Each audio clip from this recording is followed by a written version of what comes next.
as I was talking to Harold, I was reiterating the difficulty of contracting a topic like adolescence that I take at least 15 hours to teach to candidates into 45 minutes. So we really do have it. So you're not just being taught that, and besides I'm getting tired of my own voice. So that we can really speak to what people that did attend want to talk about. Adolescence is dear to our hearts. I mean, I have bigger audiences for adolescence usually, discussions, because adult analysts and adult therapists frequently teach and treat the adolescent age group. And child analysts are brought many an adolescent whose failure in transversing all the stages that I talked about when I talked about the conscious development and the organization in 0 to 5, and then latency, which is such a critical time for consolidation of ego skills and the internalization of the capacity to be separate. And we'll talk about that. Which means you can go off to school, you can control yourself, you can hold those big feelings, you have your cooperation muscle is up to snuff when you get there at 6, sort of, and you have a conscience that will pet you when you're good and yell at you unreasonably when you're 6, but it will keep you in control. And all the things that have to happen in latency as they begin to get disillusioned, they begin to have a family romance, and the family romance certainly continues into adolescence. And as it is true in latency, if you cut off the time and the support for adolescence, you get very primitive outcomes. You know, there's authors, several different authors when you really look back, that agree that puberty is an act of nature. Now, when you do the literature, and I hope that people will get interested, I have reading lists I've written,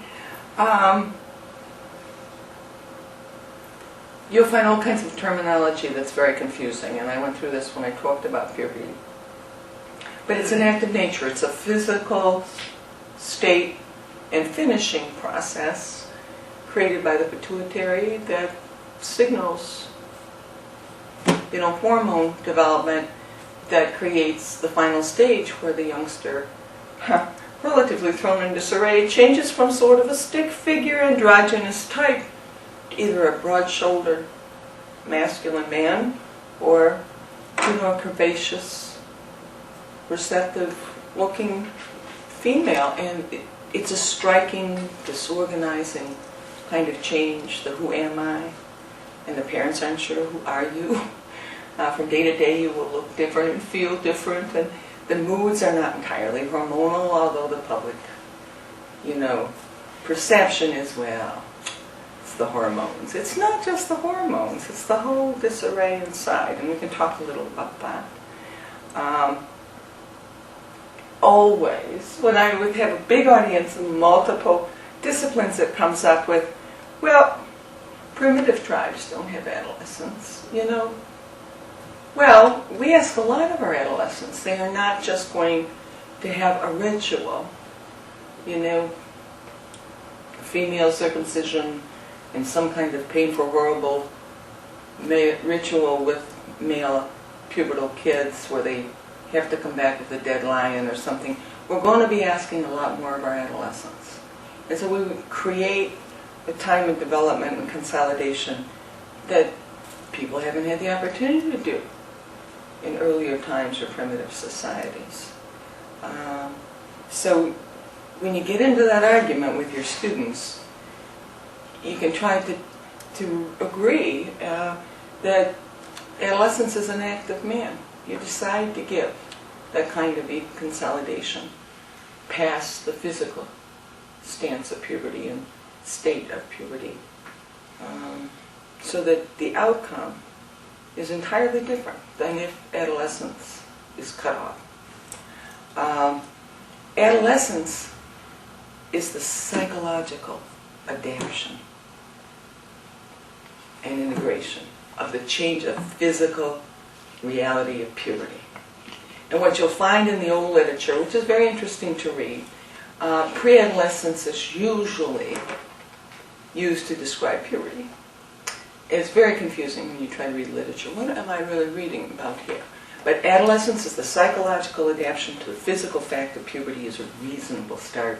And pre-adolescence in most of the articles will be a reference to the child trying to adapt to and the physical fact of those couple or 3 years where there's a massive physical change and hormonal differentiation. The early ways of teaching this, so if you ever have to teach it, is when people are trying to struggle with, well, what really happens from childhood into adolescence, you can often start with the concept of everybody who goes to a newborn nursery sees that a child has drive. You know, they cry when they're hungry, they get back from the prick on their heel, they shut their eyes to light, and some of them are kind of phlegmatic and some of them are just, all over the place, but they have drive. And they don't have very much ego, as we talked yesterday about ego being the adaptive capacity. And sometimes, depending on who you're working with, in a teaching capacity, ego is, you can just refer to it as brain. But the adaptive capacity is a concept, is what I'm referring to when I talk about ego. So there's the baby in its crib. It's all drive and almost no ego. Although we discovered infants have a lot more brain capacity and discrimination features than we ever thought. But anyway, it's that whole first 5 years of life that this ego or adaptive capacity grows to master those drives. And then we send them to school, or to become pages in the court, or, go off to boarding school in England or whatever. And then through latency, this ego is growing. And that's what we talked about yesterday in latency, was this ego and its capacity to defend against drives.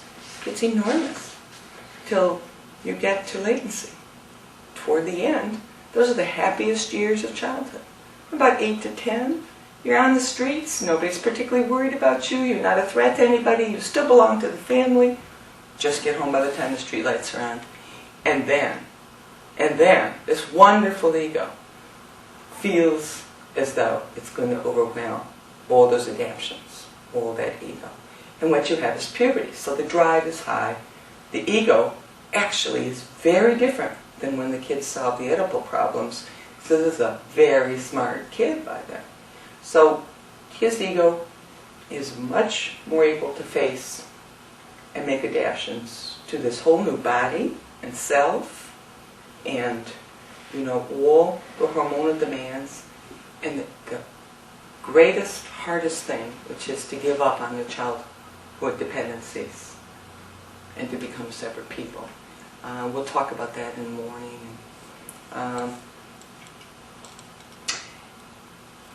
Gone through a little bit of the terms. I have to review puberty, and I've already talked about puberty, but you really, adolescence is so much the adaptation and evolution of the pubertal experience that you kind of have to keep it in mind throughout adolescence. The transitions into adolescence proper, as with latency, as it leaves the youngster with a wash of drive impulses in a different way because there's a really physical change in drive. Many of them from the impulses that come up in puberty early on are indiscriminate from every phase of life. The child is going to re-experience because of the hormonal push and our expectations that they move on. You get to the 7th grade and you're supposed to be learning how to hand your paper in. Actually get it on the teacher's desk. That's all I expect of 7th graders, actually. But there's a big expectation to become a more independent child. As yet, there's no place to connect to. If you're not your mama's little kid anymore, and your daddy's little boy or girl, you're kind of adrift. It's sort of lonely.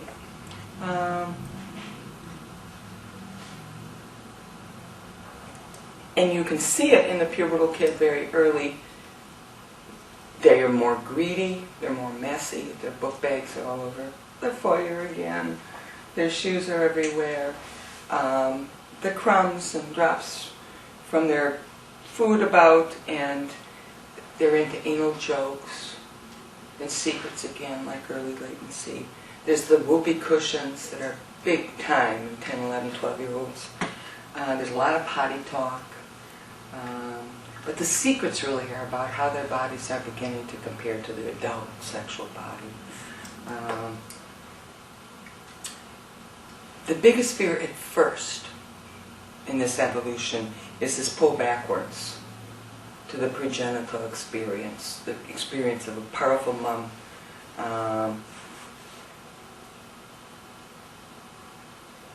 And you will see various aspects of that throughout. Again, there's the nail biting, the oral concerns, the hair twirling, the tics. Boys avoid girls like the plague, and really they're kind of awestruck by these girls.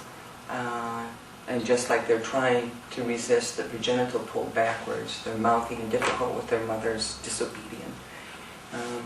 And girls have a little different experience of this wash of impulses from when they were little.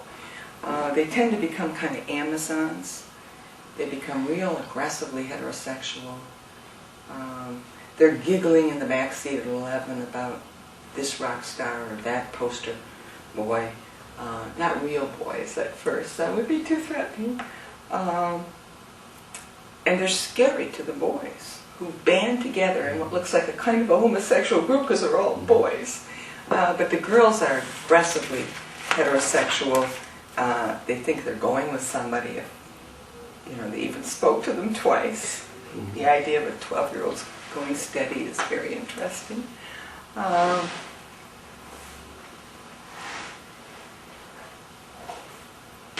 I guess teaching it's difficult to describe the issue of castration anxiety being a concern about the pull backwards to mom. For the girl, there's also the disappointment. It's kind of a narcissistic issue that somehow mother wasn't more. I suppose the old theorists would say mother didn't give her, the boy's capacity of penis. And they, although they don't have the games that pubertal boys do, they don't hang out in groups the same way.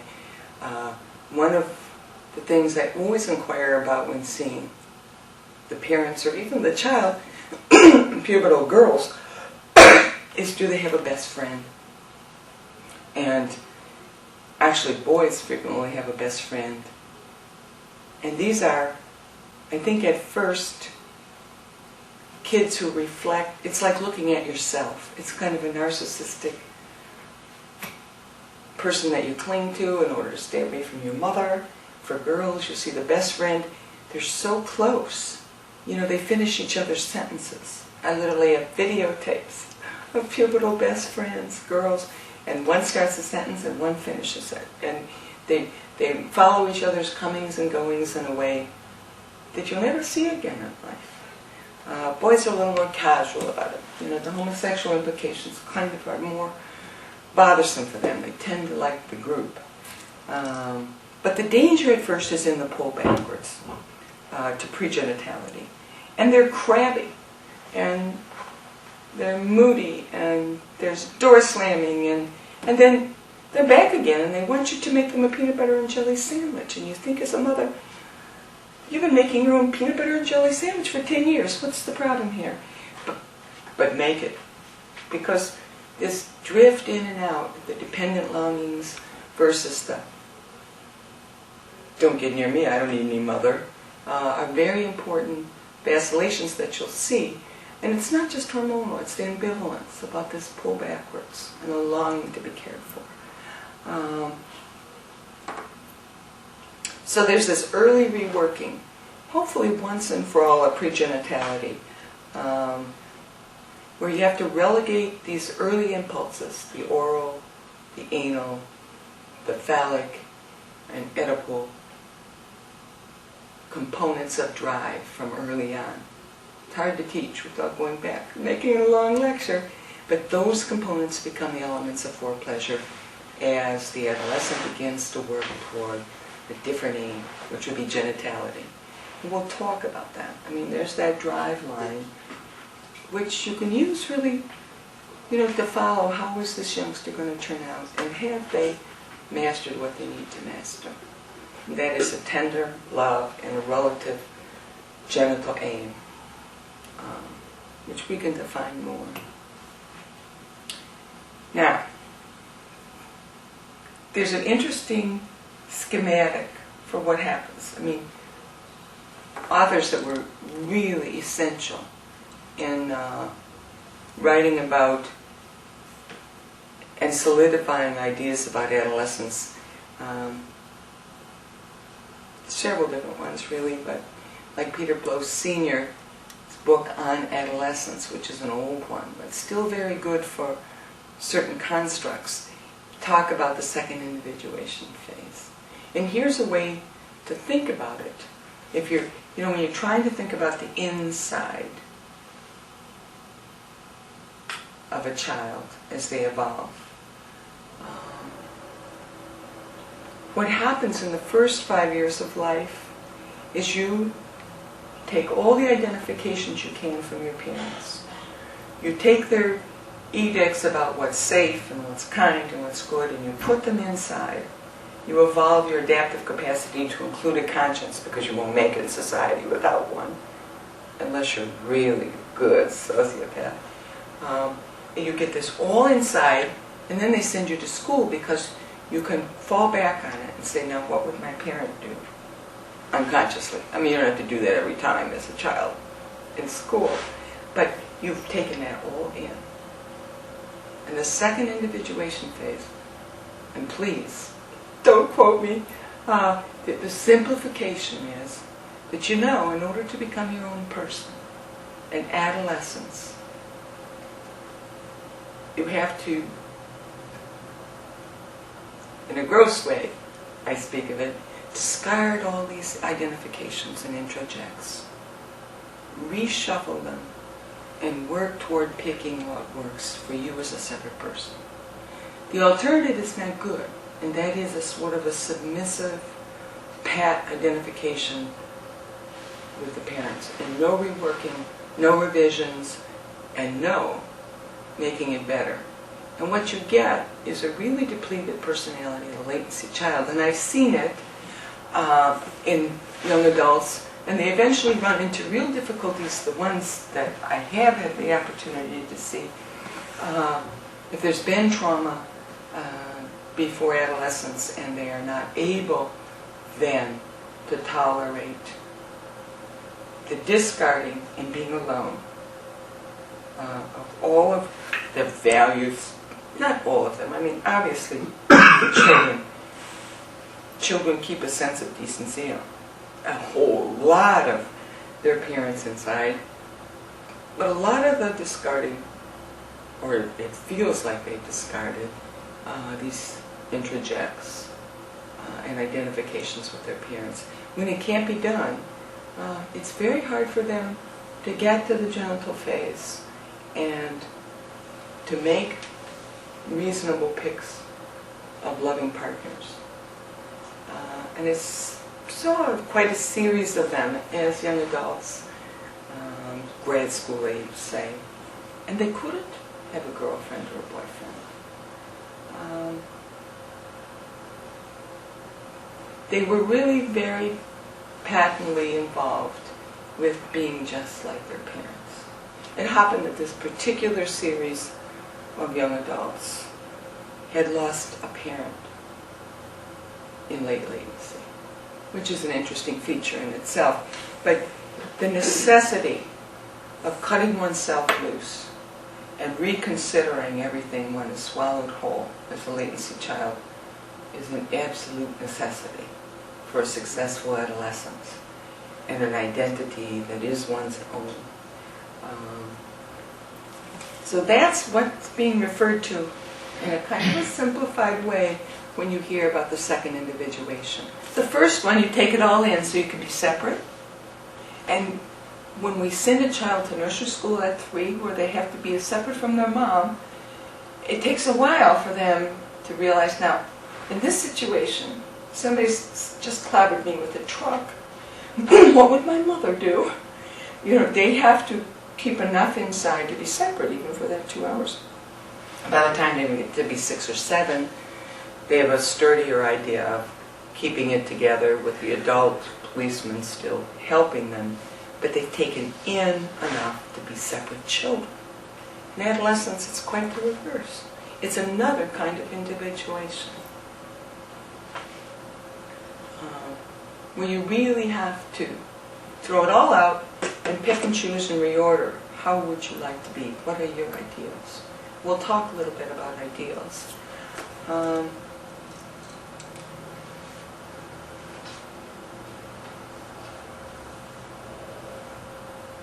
That sense of becoming independent from the inside parent and yet keeping, you know, a wish to move forward, to be a good person and so on.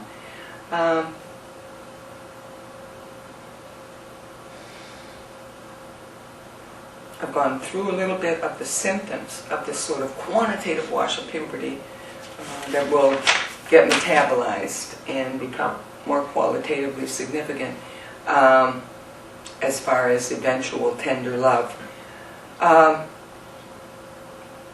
What you try to do as a parent, and what you try to do as a therapist, is help these children from the 7th or 8th grade on be put in the way of other grown-ups that are good identification figures that won't be so threatening as their parents.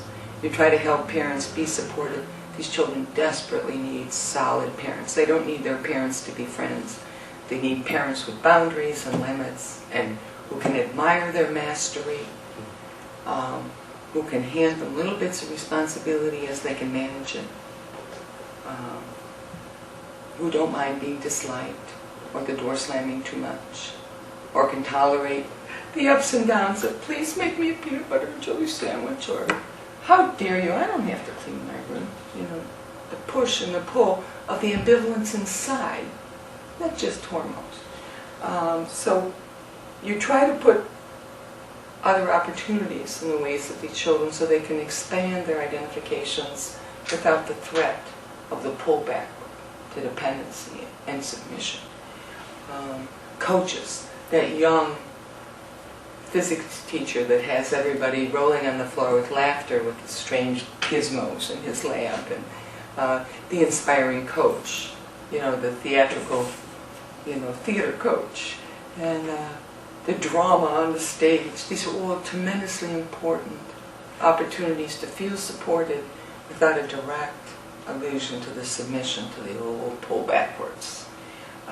They do hang out in gangs, boys worse. I mean, there's got to be a place for loyalty and a sense of belonging, and you try to make sure this is a reasonably flexible, healthy opportunity to hang out. Girls, it's not so apparent, but they do have their own gangs, and just like latency, I didn't get a chance to talk about it yesterday, there's a lot of shifting and changing. Somebody just like me is sort of a narcissistic self-object, you know. I'm looking at myself and she's not too bad. They're not real friendships in the totality we think of. But even the best friend for a girl is transient. That one might be for a year, that one might be for 6 months. Eventually they'll develop a best friend or two that they actually will keep in touch with after high school.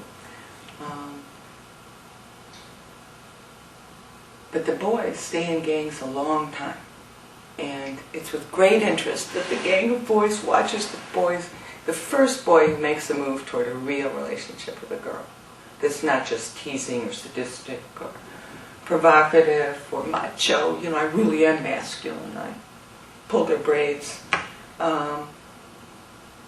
they're watching with great interest who's going to break the pact. Don't get near those girls.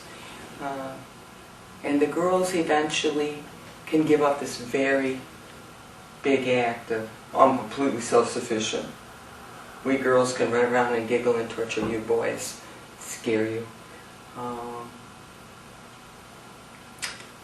But that's, essentially the major task for the first whole part of adolescence is to avoid that pull backward. To the active, powerful mother, particularly with the boy. In adolescence proper, the homosexual phase, again, is really a narcissistic object choice. It doesn't bode a homosexual outcome. But when you've thrown out everything inside and your values and your identifications, or it feels that way,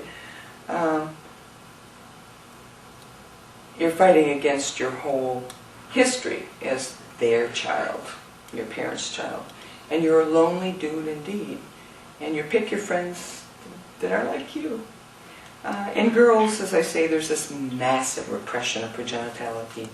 And they turn away from the mother, it would appear, to be in disappointment and disgust. Earlier adolescence, and right along, the girl's defense against the caregiving mother often is connected to disgust. I mean, most of you have repressed it if you're a girl, but you find your mother kind of disgusting. You don't like the way she chews. You don't like the shoes she picks. Or she just, it's a very interesting phenomenon when you talk to late pubertal girls. My mother is a continual embarrassment. And that has to do with the distancing of their mothers and their disappointment in their mothers.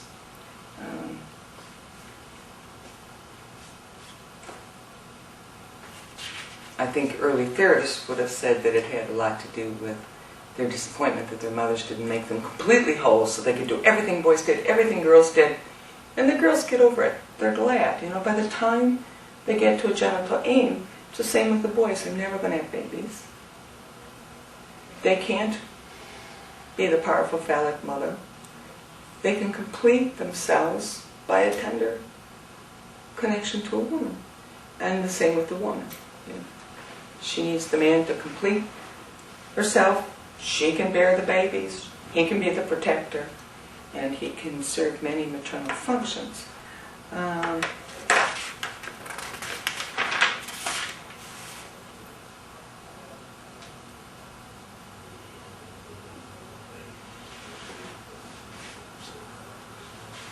I've spoken a little bit about this additional danger for the girl, that this pull backwards has a homosexual tinge. To the boy, he's not struggling with that the same way, because the pull backwards is to give up the tender Oedipal, I will be my mama's favorite boy. But for the girl, it has very much more homosexual tinge because she didn't change, or she had to change objects early, and the boy did not have to in the Oedipal period.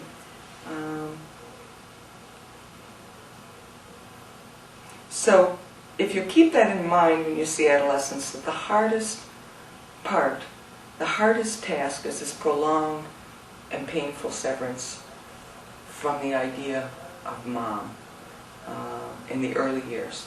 And this may not play out symptomatically at all. What you may see is terrible fights with the father, terrible disappointment in the father. The girls will have infinite battles with the dads about, and this has often more to do with the Oedipal problems in the father.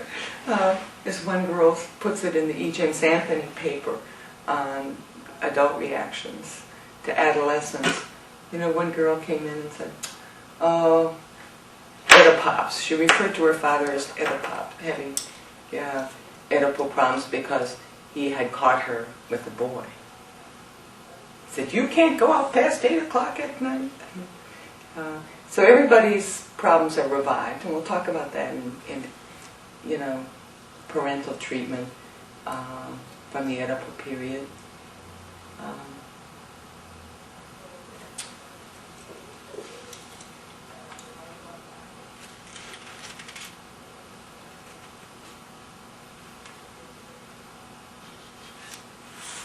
We spoke a little bit last night about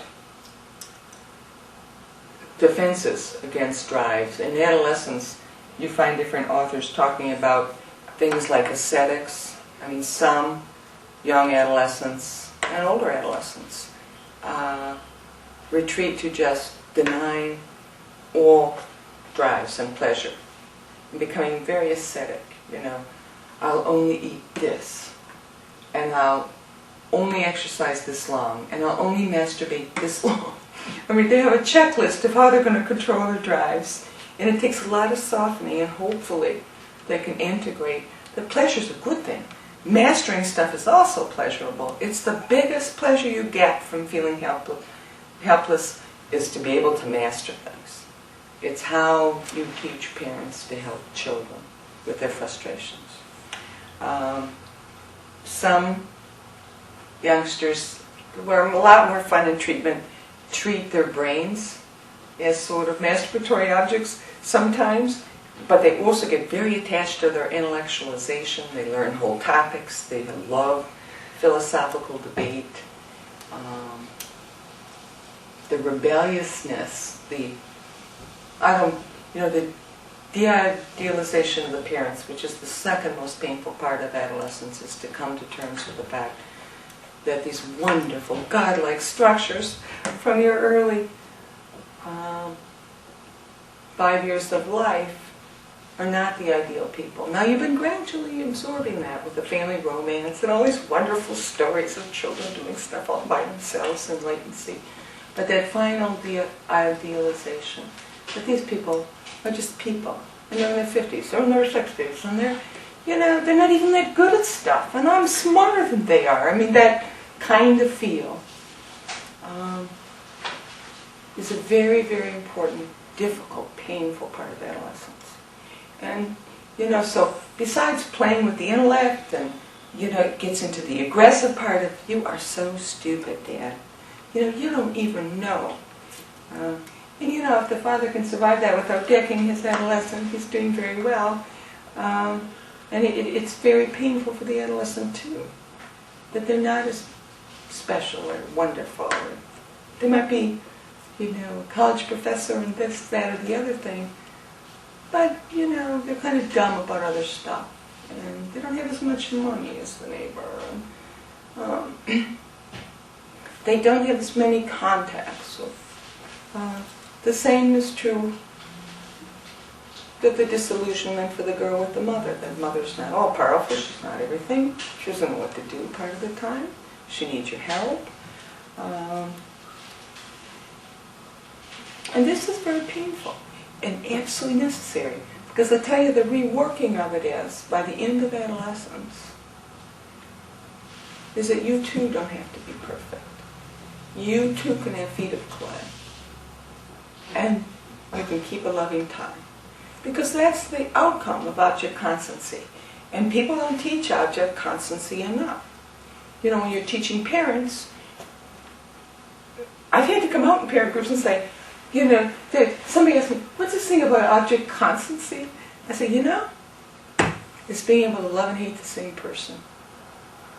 They're horrified. But they get it. Right away they get it. Because sometimes they hate their kids.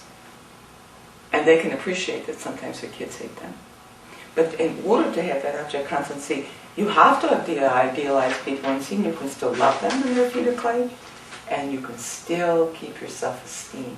You see, the little one's self-esteem is based on the fact that my parents are wonderful. They keep the self-esteem with the family romance as they begin to notice and they get brighter and their brains grow. Really I belong to kings and queens, but I was kidnapped.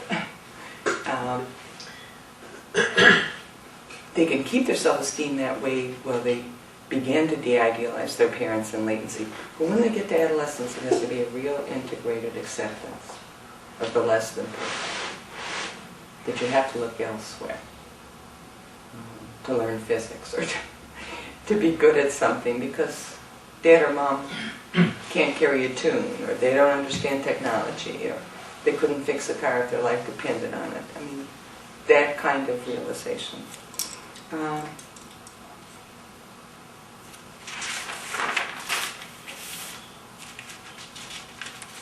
Again, during this period of second individuation, they desperately need parental support, and that will be very important when you're working with parents, because parents' tendency is to either panic and crack down terribly on their adolescents, or to say, here's money, here's the keys, go away.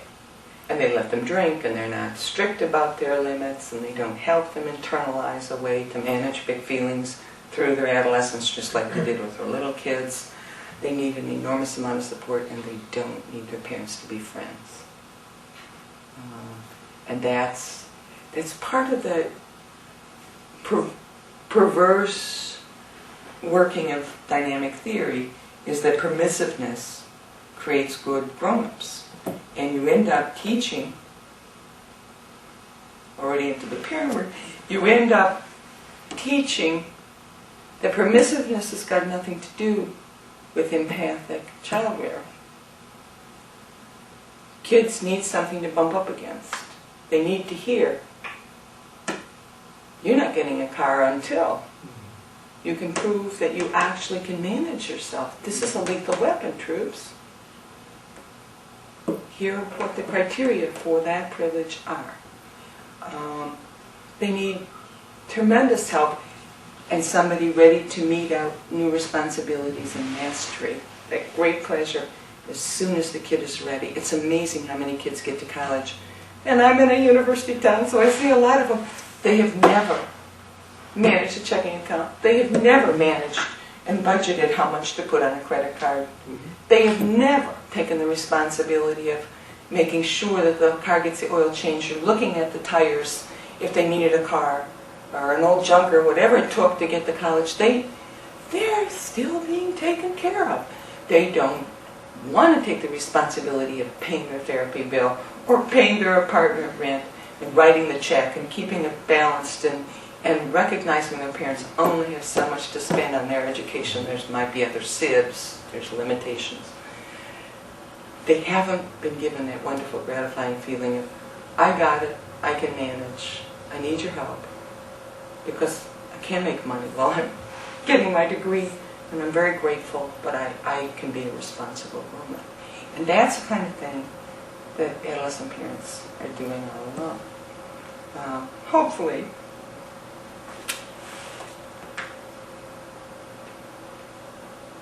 so adolescence is something we create, sort of, because we demand enormous egos of the grown-ups in our society, and hopefully an object constancy very different than people that were not given the time to evolve.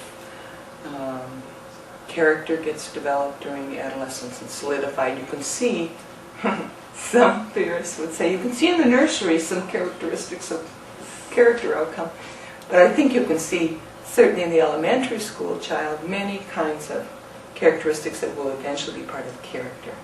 And I don't know if everybody listening would, understand the issue of character, but by the end of adolescence, a character consolidation is hopefully the outcome, and hopefully it's a good one. But when I use the term character in a very simplistic sense, what I'm talking about is a whole integrated way to reacting to things in life or stimuli. I mean, it gets to be a smooth functioning, here's my basic, reliable defense pattern. I don't have to think about it every time. I don't have to think about every time I walk past somebody's purse or somebody's car keys. Do I take that or do I not take that? Of course you don't take that. It's not part of your character. You don't steal stuff. I mean, it has to be an integrated characteristic. And we could all describe each other's characters.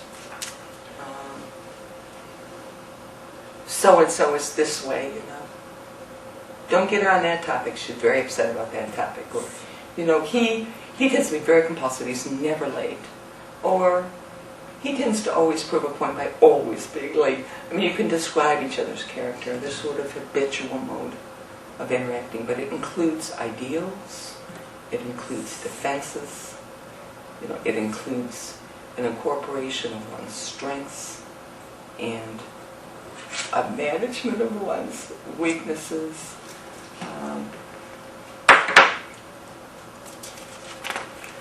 And of course, the reminder always, the caveat, without having had a latency to develop this ego capacity, to take this onslaught, this quantitative onslaught, and turn it into a qualitative outcome of genital sexuality.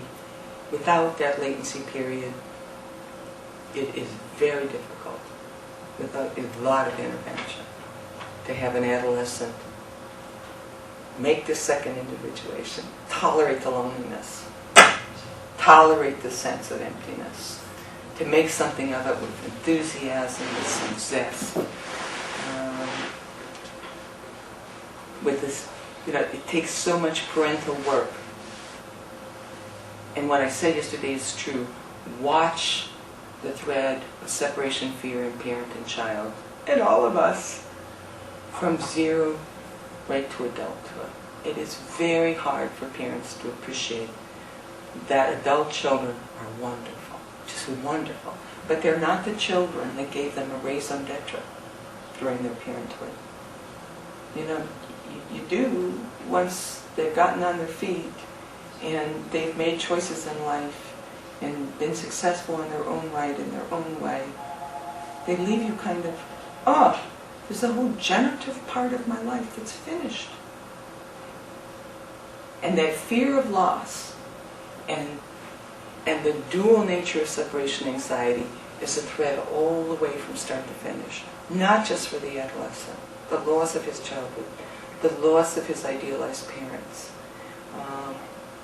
his being thrown forward and out of the nest interiorly. There's a loss for the child, but there's also this parental angst and difficulty in handing it over, a little at a time, as they're ready, not insisting on being a friend, tolerating the aggression.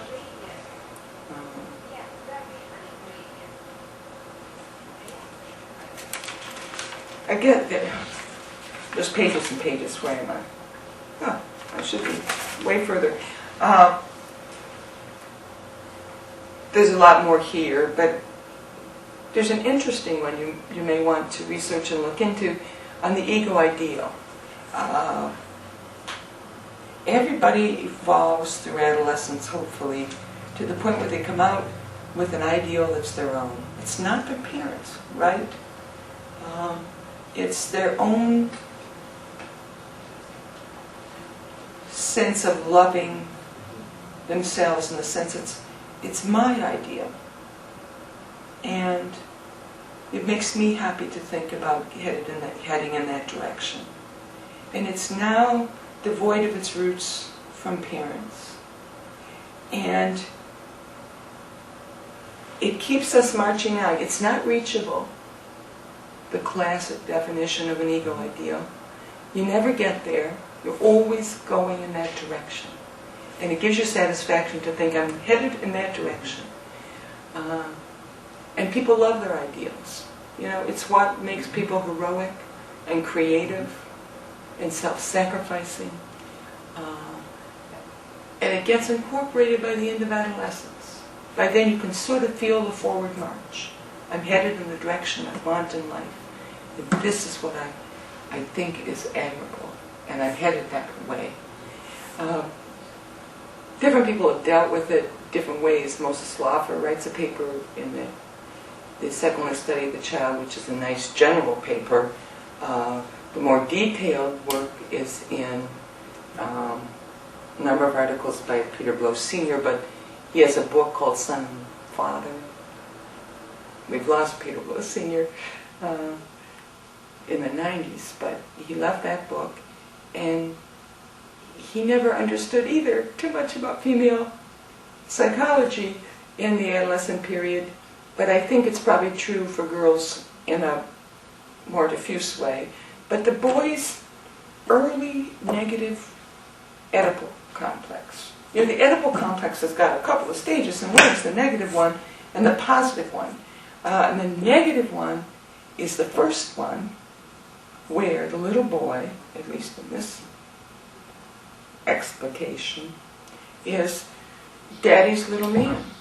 And it's a tender relationship, and it develops with a man who can really love his 2.5, 3-year-old boy. And it's before the boy kind of wishes to have the mother, the car, the house, the lectureship, whatever that the Oedipal boy wants. But it's a time when he's a very tender relationship to his father, and he can't go back to it because of the homosexual pull. And it's that beginning, the awe of the admirable father, that sort of is the bedrock of the eventual ego ideal, which is completely devoid of early roots by the time it's experienced in Ego and Tao. I think that's true for women too. They can use the negative Oedipal with more flexibility, because they also have a negative Oedipal time with their mothers, where they are mama's little man. I mean, they're phallic little girls, and they're right there, they want to help, and they're mama's sweetie, and I think they have more flexibility. But their ego ideals that I'm on the march forward to be what I think is admirable in life is probably very similar to this theoretical idea. There's a great deal more here. I'll quit so we can talk. That was 50 minutes of a 15-hour course.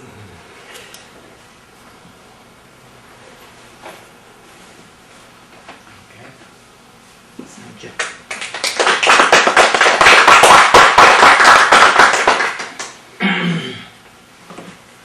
Questions, comments? To me, I'm always reminded, because you, as usual, have done a splendid job of it. There are certain things in adolescence that it's a complex, as you describe, stage, and it has kind of sub-phases, really. It's 15 years old is not the same of 17 or 16 years old and so on. But I am always reminded of Mark Twain, you know, our Mark Twain.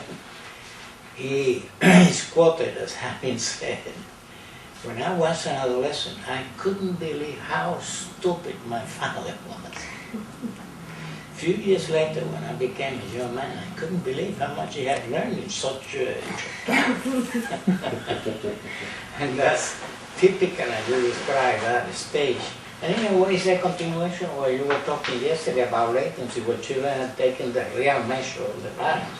And it's not any longer, oh, my daddy is bigger than your daddy, and he knows everything, and my mommy, and, you know, they start to compare them with teachers, and it becomes a phase of, well, my teacher says, and that's in contradiction with what mother or father says, and they compare it, as you say yesterday, with the parents of other children, and what they do, and how they treat each other, and all that. And of course that gets enormously amplified, particularly for a group of children, when they hit adolescence and move away from their family into the community of peers, and the family loses them temporarily. They don't have any influence on them. It's their peers. They adopt the peers' ego ideals and superego. And in a group, they can be extraordinarily dangerous. You think of the gang phenomena in the stream that you were referring to in general, but go to the stream of the real gang organization and you see what how the standards of the family are gone to hell, essentially, and they take the standards of the group, which are atrocious, including murdering sometimes. So they're very interesting in itself. A Clockwork Orange is really interesting. If you've seen that movie, I remember a mentor of mine saying, go see A Clockwork Orange. It's what every adolescent is thinking about. And I thought, this just can't be true. But it has to do with the dissolution of values because it's so shaky still when you cut yourself loose from your parents. Absolutely. Now, many of them obviously come back to the family after a few years. Then they consolidate that relationship and it becomes a very healthy relationship. But there are a number that get lost in between and really their life becomes quite messy and disorganized. You know, I'm reminded too of the things that we do, what you're describing, how complex the demands in different primitive societies and in our society is of adolescence. And the other element that is pretty much a part of the Western culture because of our standard of life is that adolescents do have money and they are an incredibly good market. Mm-hmm. And consequently, marketeers bombard them with the wrong kind of stimulation and they are in the process of acquiring their ego ideas. Who am I? Who should I be? What is of value? What is not? And in our organized civilized society, they are constantly bombarded by the wrong kind of stimulation. And remember, this builds up pathways in the brain. They become part of the character structure. So you have to wear the latest model of whoever it may be, the designer of fashion at that particular time, or you should smoke this brand of cigarette or that other brand of cigarette and things of that kind. But what I mean to say is that they are constantly bombarded, either openly or indirectly, including sexually, you know. Or, as you know, in some cases what is being promoted is being, let's say, thin, you know, and they use models that are particular, and you get a lot of girls that become anorectic all of a sudden. In other words, they really, in our Western world, we have made the task of growing into adolescence in a normal manner enormously complicated by this type of phenomena, you know. And so that should be taken into account. But in a way, you know, we live in a society that is a free-for-all and it really doesn't take into account what the real, true needs of different children at different developmental stage are and what should be permitted and what should not be permitted. You know. That's an exploitation. It is. That's what it is. And because they are a market, and of course, I don't need to tell you then about drug dealers and the drugs going into school and things of that kind. All of that is part of the same phenomenon. And unfortunately, the adolescents are the future of the country. The future of culture, of civilization, of values. Oppressive disorder. That's the future. Your future and mine depends on what this generation is going to do. They are going to be the next politicians and presidents and thinkers and, you know, philosophers and God knows what. So it's a particularly difficult. An adolescent too has his task that Dr. Austad was describing. She particularly referred to the ego idea formation. And as you see, that ego idea formation is significantly corrupted by the bombardment of people with vested interest in the pocket of the adolescent world. It's not that they produce a lot of money, but in our Western society, they get a lot of money from the parents, and many of them work, actually. After a certain age, they get jobs. You know? So it's... but they're talking about the task of adolescence, which you refer to. One of them obviously is extraordinarily important, you refer to it, and that's the sense of developing a personal identity. Who am I? Where do I belong? What I'm doing here? What is all these people in relation to me? How do I relate to them? What part will I play in this world? What is my role? You know, and that has to be accomplished in adolescence, otherwise you never mature as an adult. And there is too, which is not any issue, and you were referring to in the difference in the boys and girls in terms of the sexual identity, and how the girls develop this close relationship and less threatened by the homosexual implications of that closeness, which I think is important in the sense that girls need to be looser in terms of the homosexual anxieties because they have to suck children. They have to put somebody at the breast, you know. It may be a baby boy, maybe a baby girl, but it's a very intimate, and in a way, according to at least many women, it has an erotic quality to it commonly. Not uncommonly has an erotic quality to it, breastfeeding, you know. And in order to be able to do that, you have to be more flexible in terms of your bisexual conflicts. Boys don't have that flexibility. For a boy, the idea of suckling anything will be impossible because it's too threatening, as you were saying, in terms of the bisexual conflicts and the resolution of the sexual identity.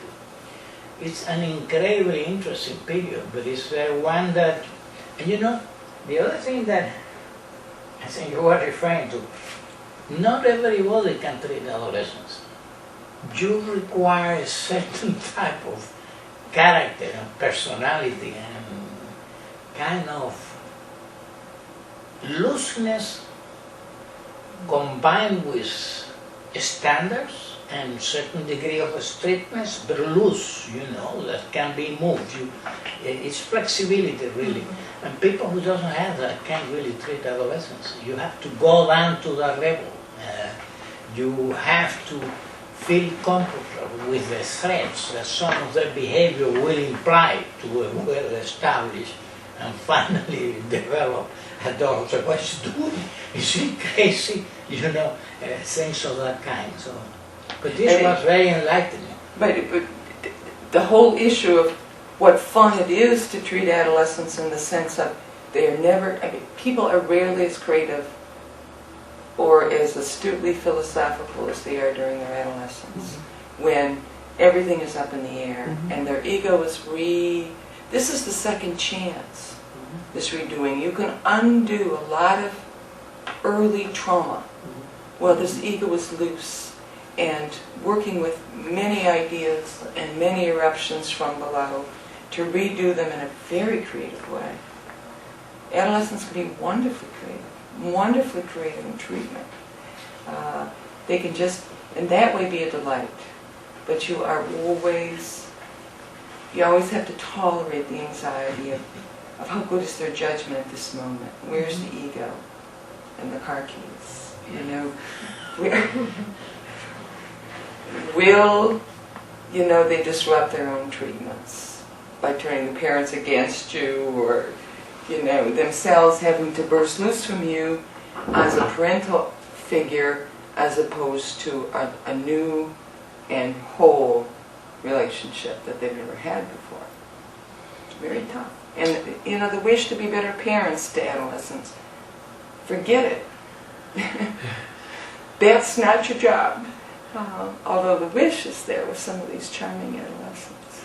There's an interesting, this is a very interesting paper, and it's an old paper and you will all love it, because it's tongue-in-cheek, and it's called The Reactions of Adults to Adolescence and Their Behavior, by a wonderful guy from the past, E. James Anthony, and it's from the book Adolescence, Psychological Perspectives, and it's from 1969. It's wonderful. It talks about the Oedipops phenomenon, everybody's Oedipus being revived with the sexy adolescent girl running around the house, and all of one's own competitive and disappointments in oneself and the things that parents face. But toward the end of the paper, he talks about the good reaction to adolescence, because we have many bad reactions. We have the Clockwork Orange, they're all crazy and violent and predators too. They're all helpless, poor babies, they need our help. All of it's true. all of it's true, but he talks about the good enough reaction, and which one, that the stereotypic response is minimal or absent. That means that the result, the adult is responding to that adolescent at that moment. And that it's a reaction which is relatively free from irrational influences. So that once again, the adult responds not in terms of the there and then, but in terms of the here and now. And then he talks about the third ingredient of a good reaction is the element of sympathy, originating in a satisfactory adolescent experience of the adult. Not satisfactory in the sense of being free from conflict, because you wouldn't get through a satisfactory adolescence without conflict. Conflict makes us intelligent, it makes us rework things. But a satisfactory adolescence for the adult, and the sympathy that comes from that, toward making these conflicts conscious and resolving them. So the sympathy for the adolescents, they having been there and can recall it, and the acceptance of the adolescents so that they provide a sounding board to test out the future reaction. And then he says, and this is very interesting, and some things haven't changed, which is interesting when you teach. As an adult, authors remarked with tired patience, adults have to face it. Adolescents are here to stay. One can only hope that the attitudes of adults are not here to stay, although they have been saying the same sort of things about adolescence for quite a while. A good example is the following.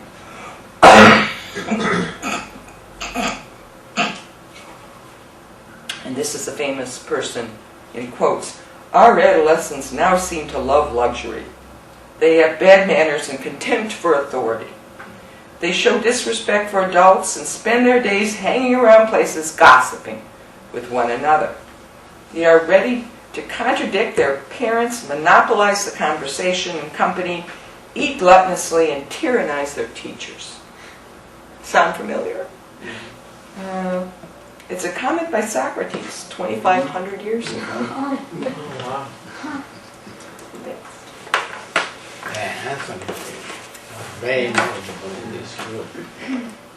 You know, the other thing you refer to, and I think it's always very important, is that it's so common that parents tend to give up until they become adolescents and don't watch who they get with, what groups they join, which company they keep where they are going, who they are messing around with, and so on. And that leads to a lot of difficulties. You cannot do that. Because if you interfere, you say, I don't want you joining this particular person, or I don't want you going out with them, or, but why? And you know, they raise only hell. Only that a few years later they probably will thank you because you stopped them. Because the peer pressure, if you don't watch who they are with, what it is that they are doing, you may have a catastrophe in your hands, because peer pressure is of enormous intensity at that point, and they tend to listen to the peers, not to the parents. So you get into an unavoidable conflict between the wish to leave me alone, I am grown up, and the next day say, well, why don't you give me this, that or the other? You know, it's this move between dependent and independence. But if you are not careful, and many parents are not, they let them loose. They will pay dearly for it in many, many, many cases, you know. So that's something to take care of. Could you talk a little bit about how you talk with parents during the course of the treatment of an adolescent without, you know, breaching confidentiality? That's the next lecture. Oh, that is the next lecture? That's the next lecture. Oh, great. And I'll talk about it extensively. Great. Because, why it's important and my beginnings with it, I'll give you a little clue. And I won't talk too long because it's particularly about parents that people have cases and comments. And the thinking about it has changed a lot since my training. Any other comments? Yeah, Francis? I mean, you spoke briefly to the idea of, you know, what happens when there's a loss of a parent, for example, during adolescence. And in a way, you're talking about the ideal, quote, ideal development of an adolescent with both parents available. You have to start somewhere, right? Right. And how, in this culture now, the impact of divorce, remarriage, single parents, and the impact that that has on adolescents and how they struggle with the tasks of adolescence. Because I think of a couple of situations where an adolescent is left in charge of younger siblings because parents are, it's a single parent family. The mother is at work, and they're left in charge of 2-3 younger siblings, and really don't have some of those opportunities really to separate or be with peers. Yeah, I mean, some of it you can imagine, and some of it you've had enormous clinical experience with. That if there's not two parents to bounce off of, it's very difficult to learn how to have a whole genital relationship, a whole tender, loving relationship organized around that progressive development, and that kind of lovemaking, and that kind of use of progenital for pleasure and so on, that is connected with a mature capacity to keep a relationship. How do you do that if there's not two parents, and how they treat each other under stress? Because having adolescents will show you how your parents react under stress, and how they work as a partner, how they treat each other, how to be with the opposite sex. You learn that watching your parents, and you've been watching since you were a little bitty. But if there's not both parents, and one is vilified, I mean, obviously, we can talk about that endlessly. The problem with divorce is people really never get divorced. The negative part of the marriage relationship usually continues. And the narcissistic injury means that there's a withdrawal from their adult capacity to empathize with what a child is perceiving and frightened by. But, they're told, your father's a son of a bitch. Or your mother's a witch and crazy. The child is half of those parents that are vilified. Think of the confusion, the myriad outcomes, and the difficulties, and the message to children. In the second volume of Child Analysis, a little journal from the Hannah Perkins Nursery, Erna Furman talks about divorce. But what the children see, and it varies according to their cognitive development and where their ego is, obviously, is that the parents could not maintain a loving relationship. They could not maintain the kind of object constancy that you want as an outcome as an adult. Which is, you can love people, you can be really angry with them. You can be fed up with them. Can I hate you? But you can keep a loving time. That is what dies with divorce inside of the child's mind, as far as learning. They cannot do that. We can talk about it endlessly. And that's another lecture. Those of you interested, in fact, we're going to have a lecture on divorce. And a lot of it describes the reaction of both children and adolescents and of different ages to these different situations. Though that in itself is a book with a series of lectures. It's obviously a complex subject, but we're going to do that next week, I believe. Sometime, either next week or the following one. And okay, why don't we take a break?